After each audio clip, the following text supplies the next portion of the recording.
Then I understood that there was a divine side to addiction. A side to addiction that has not been taught, that has been kept completely silent. And I'm going to tell you what it is.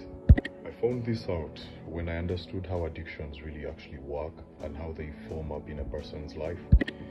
So, the internal conflicts that are formed in a person's life from ancestral trauma, from personal trauma and personal events of pain, and the piling up of all this unserviced darkness that is seated within these people or this person.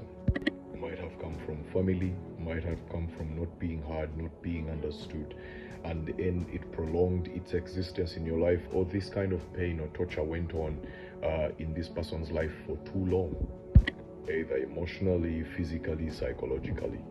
So when this goes on for too long, a person begins to migrate from who they are, from their ground code or their original code. They start living a life that is not theirs, a life that is programmed by the pain that they're going through. So they forsake who they really are and migrate into something else. At a certain point in the journey, the mixture of all the pain and darkness and trauma that is seated within them, demanding to be serviced, demanding to be seen, demanding to be heard, it is all collected by the person's nervous system, and it is given a new identity, something you and I could call an addiction.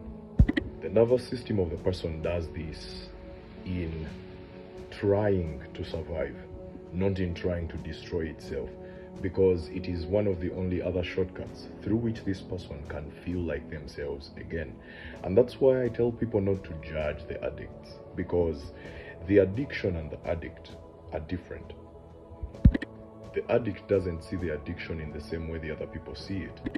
The addict sees it as a refuge, a way to feel like themselves again, a way to bypass and fly over and ignore all the things and all the checkpoints of sadness that they have to cross to be joyful again.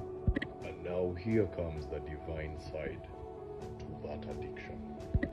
The energy of your soul in trying to save your sanity will gather up all the pain, all the trauma, all your confusions and your dilemmas, and give them one face and put them in one room. It is like putting them in one room, putting them in one room, giving them one voice, one emotion, one feeling, and that's the addiction.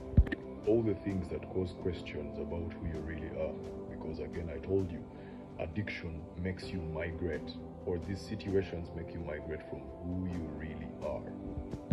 All these things are put in one place so that